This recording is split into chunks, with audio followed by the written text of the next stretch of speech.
অনেক দিনের ইচ্ছে ছিল যে নেল এক্সটেনশন করাবো, তো ফাইনালি আজকে নেল এক্সটেনশন করিয়েই ফেললাম। অ্যাকচুয়ালি প্রথমে তো করাবো না করছিলাম, কিন্তু ফাইনালি করে ফেললাম। তো কি থেকে কি হলো তো দেখার জন্য পুরো ভিডিওটা দেখতে হবে।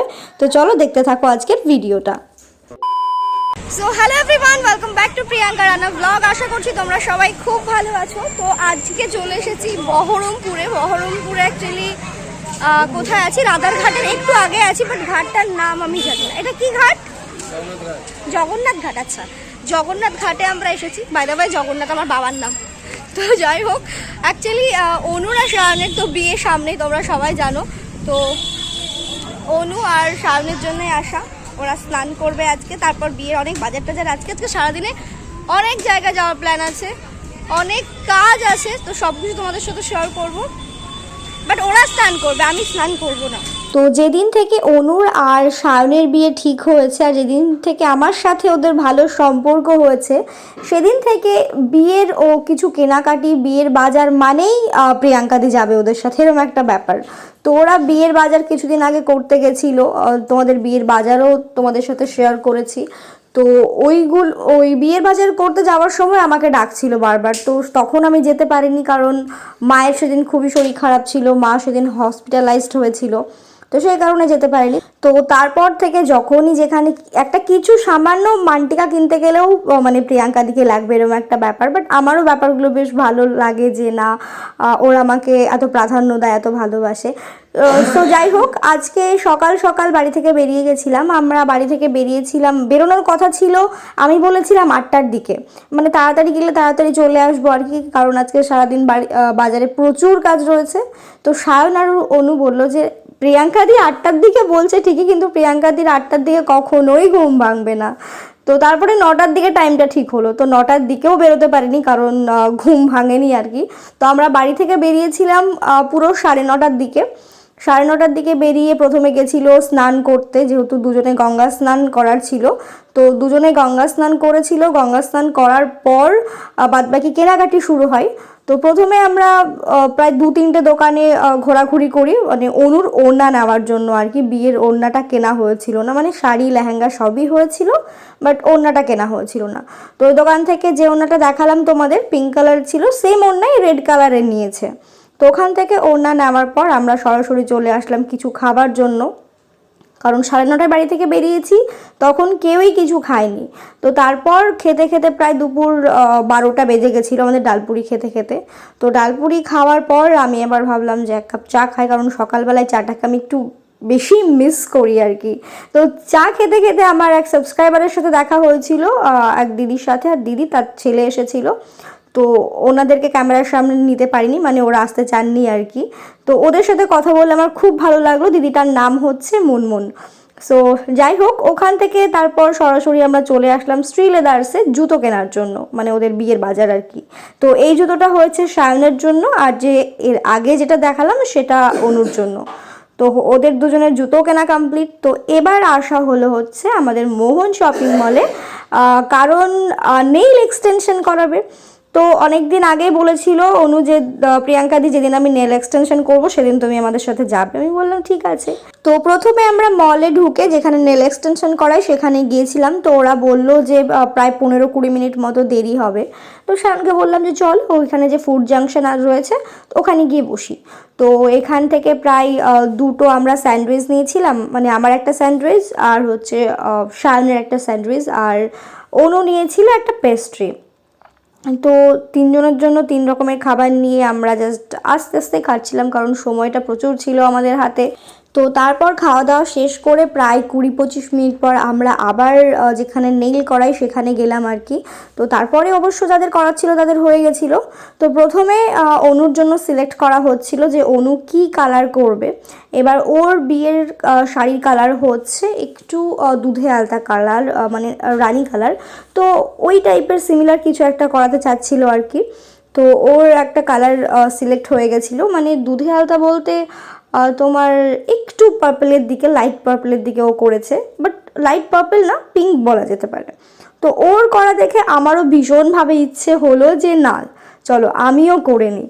আর এখানে আসার আগের পর্যন্ত আমার কোনো প্ল্যান ছিল না যে আমি নেল এক্সটেনশন করাবো বা কিছু। তো মনে মানে দেখে শখ জাগে বলে না, ব্যাপারটা হয়ে গেছে ওই রকম আর কি। তো ভাবলাম যে চলো আমিও করে নিই, সামনেও আমার 2-3টে প্রোগ্রাম রয়েছে, মানে মিতুরদির ছেলের অন্নপ্রাশনের অনুষ্ঠানে যেতে হবে, তারপর অনুর তো বিয়ে রয়েছেই সামনে। তো ভাবলাম যে চলো আমিও করে নিই। তো এই ফার্স্ট টাইম আমার নেল এক্সটেনশনের এক্সপিরিয়েন্স আমি তোমাদের সাথে শেয়ার করব, তো দেখতে থাকো। যেইটুকু তোমার প্রসেস আমি পেরেছি, চেষ্টা করেছি তোমাদের সাথে শেয়ার করার। তো প্রথমে নেলটাকে খুব ভালোভাবে পরিষ্কার করে নিল, মানে যেহেতু আমার নোকে নেল পলিশ ছিল, তো সেটাকে ভালোভাবে প্রথমে রিমুভ করলো, দেন তোমার নখগুলোকে খুব ভালোভাবে সাইজ করে কাটলো, মানে তোমার যে রিয়েল নখ আছে সেই নখগুলো পুরোপুরি কেটে দিয়েছিল। তারপর একটা ফাইলার দিয়ে তোমার নখগুলো ভালোভাবে সাইজ করছিল। ইনফ্যাক্ট তোমার যে নখের ওপরটা রয়েছে সেটাও ওই ফাইলার দিয়ে খুব ভালোভাবে মানে কি করছিল, একটু খড়খড়ে টাইপের করে দিচ্ছিল নখের ওপরটা আর কি, ফাইলারের সাহায্যে। এটাকে অ্যাকচুয়ালি ফাইলারই বলে, হ্যাঁ মনে হয় ফাইলারই বলে, আমার এক্স্যাক্টলি জানা নেই, তোমাদের জানা থাকলে একটু কমেন্ট করে জানিয়ে দিও। তো ফাইলার দিয়ে ওটা পুরো সাইজ করার পর একটা কিউটিকল দিয়ে আমাদের হাতের মানে নখের চারিপাশে যে কিউটিকল টিপসগুলো থাকে সেইগুলো অ্যাকচুয়ালি ভালোভাবে কাটা হচ্ছিল। তো খুব একটা যে বেশি লাগছিল তা না, যারা এর আগে যারা এক্সটেনশন করেছে আমি তাদের কাছে শুনেছি, তারা বলে যে একটু একটু লাগে নাকি। তো আমার প্রথমে তেমন কিছুই মনে হচ্ছিল না, কিন্তু ফাইলার দিয়ে যখন একটু করছিল, বিশেষ করে ওই আমার থাম্বের যে আঙুলটা সেটাতে একটুখানি লাগছিল, মানে মানে ওপর দিয়ে ওই নোকের ওপরে ফাইলার দিয়ে যখন করছে না, এই যে আমার এক্সপ্রেশনটা দেখে হয়তো বুঝতে পারছো, ওপরে জাস্ট একটু লাগছিল আর কি, তাছাড়া তেমন কিছু লাগেনি, খুব একটা যে বেশি লাগে সেটা নয়। আর আমার এমনিতেও যে আঙুলের যে কিউটিকলসগুলো থাকে না নখের, সেগুলো এমনিতে আমি ব্লেড দিয়ে বাড়িতে বসে বসে কাটি, কিউটিকলসগুলো কাটি, তারপর নখের দুপাশে যেগুলো থাকে সেগুলো আমি ব্লেড দিয়ে কাটি, তো ওইটা নিয়ে আমার কোনো সমস্যা হয়নি। তো তারপরে আমার যে আসল নখগুলো ছিল সেগুলোকে খুব ভালোভাবে ক্লিন করে নেওয়ার পর এই যে নখগুলো দেখছো, এই নখগুলো জাস্ট সাইজ করে করে মানে আমার হাতের মাপ অনুযায়ী আগে দেখে নিচ্ছে যে কোন আঙুলে কোনটা যাবে, কারণ 5টা আঙুল 5 রকম হয়, আর এদের কাছে নেলেরও অনেক রকম সাইজ হয়, তো কোনটা কোন আঙুলে দিলে বেশি ভালো লাগবে সেটাই দেখছিল। আর যেটা সেট হচ্ছিল সেটার সাথে এই যে গ্লু লাগিয়ে নোকে জাস্ট সেট করে দিচ্ছিল আর কি। তো এরকম করেই পুরো 5টা 10টা আঙুলে সেট করে নিয়েছি, কারণ আমি 2 হাতেই করেছি। ভেবেছিলাম যে প্রথমে 1 হাতে করবো, তো ভাবলাম যে না 1 হাতে অতটাও বেশি ভালো লাগবে না, 2 হাতে করলে বেশি ভালো লাগবে। তো প্রথমে আমি এটাও ভেবেছিলাম যে আমি নখগুলো লাগানোর পর আমি জাস্ট কোনো কালার অ্যাড করব না, সিম্পলই থাকবে। তো আবার ভাবলাম যে না থাক, যখন এক্সটেনশন করাচ্ছি একটু কালারও অ্যাড করে নিই, তাই পরে আমি অবশ্য সেটা নিউড কালার একটা অ্যাপ্লাই করেছি, তোমরা শেষ পর্যন্ত দেখতে পারবে। তো এই যে আমার 1 হাতে নখ লাগানো পুরো কমপ্লিট হয়ে গেছে। এটার অবশ্য এখনও সাইজ করা হয়নি, ওদের মেন যে নখগুলো আছে, আসল যে মানে আসল কেন বলছি, নকল যে নখগুলো আছে, এটা এত বড় সাইজের হয়। এবার এরপরে যে যেরকম নখ রাখতে চায় আর কি, সে সেই রকম সাইজের রাখতে পারে। তো আমি এত বড় নখ অবভিয়াসলি রাখবো না, আমাকে দেখে পুরো রাক্ষসের মতো লাগবে, আর কাজ করতেও আমার অসুবিধা হবে। যদিও তেমন কোনো কাজ করি না, তবুও মানে আমার নিজেরই অসুবিধে হবে আর কি। তো তারপর আমি যতটুকু নখের সাইজ রাখতে চাই ততটুকুই আমাকে বলে কাটা হয়েছিল আর কি। তবে খুব একটা যে বেশি বড় করেছি বা খুব একটা যে বেশি ছোট করেছি সেটা না, মানে আমার হাতের সাথে যেটা ভালো লাগবে সেটাই করেছি আর কি। তো ওদেরকে যেরকমটা বলেছিলাম যে সাইজটা করতে বলেছিলাম, সেই সাইজেরই প্রায় সব আঙুলেরই মানে সমান মাপ ছিল আর কি, সমান মাপ করেই কাটা হয়েছিল প্রায় 10 আঙুলের। তো তারপর কাটার পর ওরা মিলিয়ে নিচ্ছিল যে 2 আঙুলের মানে সেম সেম আছে কি না। এবার আন্দাজে যেহেতু ওরা কেটেছে, ওদের অবশ্য একটা আইডিয়াও হয়ে গেছে যেহেতু এত বছর থেকে কাজ করছে। আমি এবার নেল এক্সটেনশন করানোর সময় ওদের সাথে গল্প টল্প করছিলাম, মানে জিজ্ঞেস করছিলাম যে তোমরা এই প্রফেশনে কবে থেকে আছো বা কিছু। তো যে আমার নেল এক্সটেনশন করাচ্ছিল আমি তাকে জিজ্ঞেস করলাম যে সে কত বছর থেকে এই প্রফেশনে আছে। তো ও বললো 8 বছর থেকে এই প্রফেশন, 8 বছর বলতে 2014 থেকে ও এই প্রফেশনে আছে। আমি একটু শুনে অবাকই হলাম, কারণ 2014 সালেও কেউ জানতো যে নেল এক্সটেনশন বলে কিছু হয়?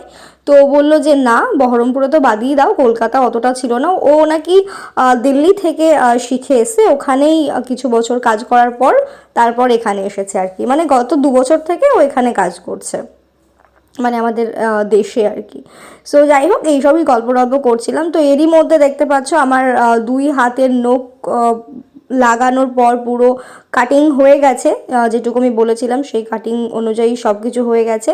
এবার আবারও কাটিং করার পর ফাইলার দিয়ে ওরা মানে নেলটাকে ঠিক করে নিচ্ছে আর কি, মানে যেরকম আমি শেপ চাই এই অবস্থায় ওরা সেই শেপটা দিতে পারবে। তো আমি তোমার চৌকো করেছিলাম, আমার ওভালটা অতটাও ভালো লাগে না, বলবো না ভালো লাগে, বাট তার থেকে বেশি চৌকোটা বেশি ভালো লাগে আর কি। তো ওই মাপ অনুযায়ী যা করার করা হয়েছিল। তো আরও মেশিন দিয়ে ওরা কী কী করছিল আমার ঠিক জানা নেই, মানে ওদেরকে আমি বললাম যে ভাই এটা কী প্রসেস, ওরা আমাকে ইয়ার্কি মেরে বললো ড্রিল মেশিন দিয়ে তোমার নখ ঠিক করছি। সো যাই হোক, জোকস অফ দ্য পার্ট। তো আরও অনেক কিছু করেছে, আমার তো এত প্রসেস জানা নেই আর কি, মানে এগুলো নখগুলোকে একটু শার্প করার, একটু ক্লিন করার প্রসেস আর কি।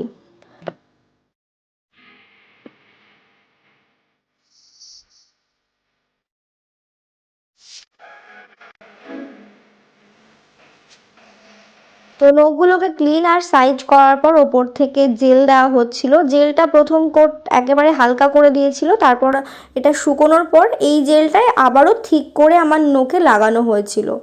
তারপর ঠিক করে নখে লাগানোর পর ইউভি মেশিনের মধ্যে দিয়ে ওটাকে আবার শুকিয়ে, মানে প্রপারভাবে শুকিয়ে তারপর ওপরে আবারও একটা ঠিক কোট করেছিল যাতে ওপরের নখটা সমান হয়ে যায়, মানে আমার আসল যে নখ রয়েছে আর ওপরে যে পরে ফলস নখটা লাগানো হয়েছে। তো আসল নখের ওপরে ওপরে ফলস নখ অর্ধেক পর্যন্ত লাগালে দেখবে একটু উঁচু নিচু হয়ে থাকে। তো জেল দিয়ে সেটাকে খুব ভালোভাবে, মানে ওপর থেকে যাতে ক্লিন লাগে, প্লেন লাগে, সেই কারণে তোমার জেলটা একটু ঠিক করে লাগানো হয়েছিল। তারপরে জেলটা লাগানোর পরেও জেলটা যখন শুকিয়ে গেল তারপরে আবার ফাইলার দিয়ে আবারও সেই ঠিক করছিল, ওপরটা একটু ঠিক করে দিল, চারিপাশটা একটু ঠিক করে দিল। প্রথমে নীল করার সময় আমি ভাবলাম যে নর্মাল নীল লাগিয়ে আমি ছেড়ে দেবো উইদাউট কোনো কালারে, মানে আমি কোনো কালার অ্যাড করব না। তো পরে আবার কি মনে হলো কি জানি, ওরাও বললো যে হালকা নিউড কালারের মধ্যে তুমি অ্যাপ্লাই করতে পারো, মানে কালার। তো ভাবলাম যে চলো ঠিক আছে, হালকা নিউড কালারের মধ্যে অ্যাপ্লাই করে দাও। তো এখন আমি ওই কালারই বাছছিলাম আর কি, আমার হাতে কোন কালারটা যাবে। আর এমনিতে তোমরা এতদিন হয়তো আমাকে বুঝে গেছো, আমি অতটা রং চঙা বা ড্রেসগুলো আমার দেখবে আমি অতটা কিছু, মানে যা পরি নর্মাল পরি আর কি। তো সেই কারণে কালার অন্য কিছুও পছন্দ হচ্ছিল, বাট নুড কালারটা আমার একটু বেশিই ভালো লাগে। তো এখানে অনেক রকমের অপশান ছিল, ওরা ক্যাটালগ বের করে আমাকে দেখাচ্ছিল যে আমি কি করব না করব। তো আমি তো এক কালারের মধ্যে যেহেতু যাচ্ছিলাম তো বেশি আর দেখিনি। আর তোমাদের হ্যাঁ প্রাইসের ব্যাপারটা একটু বলে দিই, অ্যাকচুয়ালি আমি যেটা করেছি মানে ওরা নেলস লাগিয়ে এক কালার করে দেবে, মানে যে কোনো কালার হতে পারে সেটা। তো তো সেখানে তোমাকে 1000 টাকা পে করতে হবে। তারপর যদি তুমি স্টোন লাগাও বা আরও কিছু করো সেক্ষেত্রে টাকাটা বেড়ে যাবে আর কি। তো আমি নুড কালারটাই হাতে অ্যাপ্লাই করে নিয়েছিলাম। আর হ্যাঁ, আমি ছাড়াও এখানে আরও একজন করেছে আমার সাথে, যেহেতু গেছিলো বললাম অনুও করেছে। ওর যেহেতু বিয়ে, ও জাস্ট ব্রাইডালে যেটা ভালো লাগবে, ও যে কালারের শাড়ি নিয়েছে তোমাদের প্রথমেই বললাম ওই ম্যাচ করেই করেছে আর কি। তো ও কি করেছে সেটাও তোমরা এই ভিডিওতে দেখতে পাবে, বাট কিছুক্ষণ পরে আর কি। তো আমি একটা নুড কালার অ্যাপ্লাই করেছিলাম, ব্যাস এক কালারেই আমার হয়ে গেছে, আমি এর খুব বেশি কালার অ্যাপ্লাই করিনি। তো এই যে দেখতেই পাচ্ছ আমাদের দুজনেরই 2 হাতে আমাদের নেলস ডান হয়ে গেছে, আমরা করে নিয়েছি। আমারটা তো দেখে নিয়েছো, আবার অনুরটা দেখে নাও। অনু এই যে জাস্ট একটু পার্পেল পিঙ্ক ওই টাইপের কালারের দিকে গেছে। আর তোমার রিং ফিঙ্গার দুটোতে ও গ্লিটার দিয়েছে, গ্লিটার বলতে যে গোল্ডেন কালারের গ্লিটার। আর এই যে আমার একেবারে সিম্পল নুড কালার, বাট আমার সত্যি নুড কালারটা ভাল লাগে। জানি না তোমাদের কেমন লাগছে একটু জানিও। তো যাই হোক, তোমাদের প্রথমে বলেছিলাম আজকে সারাদিনে প্রচুর খাটাখাটনি করতে হবে, আর করতেও হয়েছে তাই। তো নেল এক্সটেনশন করার পর অনু গেছিলো হাইড্রা ফেসিয়াল করাতে, আর সায়নের সাথে আমি আরেকটা পার্লারে এসেছিলাম। তো এখানে এসে ভাবলাম যে একটু আপার লিপটা করে নিই, আর আপার লিপ করতে গিয়ে যা প্রচণ্ড ব্যথা করে, ব্যথা না লাগে ভাই খুবই লাগে, আমার চোখ দিয়ে তো চলচল করে মানে জল বেরোচ্ছিল আর কি। আর আপার লিপ এবার দিয়ে আমার 3বার করা হয়েছে। এর আগে তো আমি রেজার দিয়ে করেছি মাঝে মধ্যে ভাবি রেজার দিয়েই করবো, রেজার দিয়ে কোনো কিছু হয় না, লাগেও না, ওটা ইজি। তো যাই হোক, এই করতে করতে সেই করতে করতে আমাদের কাজ শেষ হয়েছে রাত্রি 9টার দিকে, আমাদের কাজ শেষ হয়েছে, তাও সম্পূর্ণ কাজ আমরা শেষ করতে পারিনি। তো রাত্রি 9টার দিকে আমরা বহরমপুর থেকে বেরিয়েছিলাম। এবার যে পার্লারের মধ্যে গেছিলাম আমরা, এমন এক গলি মানে জাস্ট আমরা রাস্তা ঠিক করতে পারছিলাম না। তাই সায়নের একমাত্র ভরসা গুগল ম্যাপ, যেটা দেখে কিনা আমরা বহরমপুর বাস স্ট্যান্ডের রাস্তার খোঁজ করছিলাম আর কি। তো ফাইনালি গিয়ে কিনা প্রায় 10টা কি 10:30 নাগাদ বাড়ি আসি। বাড়ি এসে এত পরিমাণে খিদে পেয়েছিল তোমাদের কি বলবো, সারাদিন ওই পরোটা আর স্যান্ডউইচ ছাড়া কিচ্ছু খাইনি, জলটাও ঠিক মতো খাওয়া হয়নি আজকে। তো এখানে রুটি আর তরকা নিয়ে বসে গেছি খাবার জন্য। আর এখন তো খেতে গেলে চামচ দিয়েই খেতে হবে, রুটিটা তো হাত দিয়েই খাওয়া যাবে, বাট ভাত আমি কখনোই হাত দিয়ে খাবো না। হাত দিয়ে খেলেই খাওয়া যাবে, কিন্তু কি হবে, সমস্যা হয়ে যাবে, নোকের কালার চেঞ্জ হয়ে যাবে হলুদের জন্য, দ্যাটস ওয়াই আমি চামচ দিয়ে ভাত খাবো। সো যাই হোক গাইজ, আজকের ভিডিওটা এই পর্যন্ত শেষ করছি। সবাই ভালো থেকো, সুস্থ থেকো, সাবধানে থেকো। দেখা হচ্ছে তোমাদের সাথে নেক্সট আরও একটা ভিডিওতে। ততক্ষণ পর্যন্ত টাটা।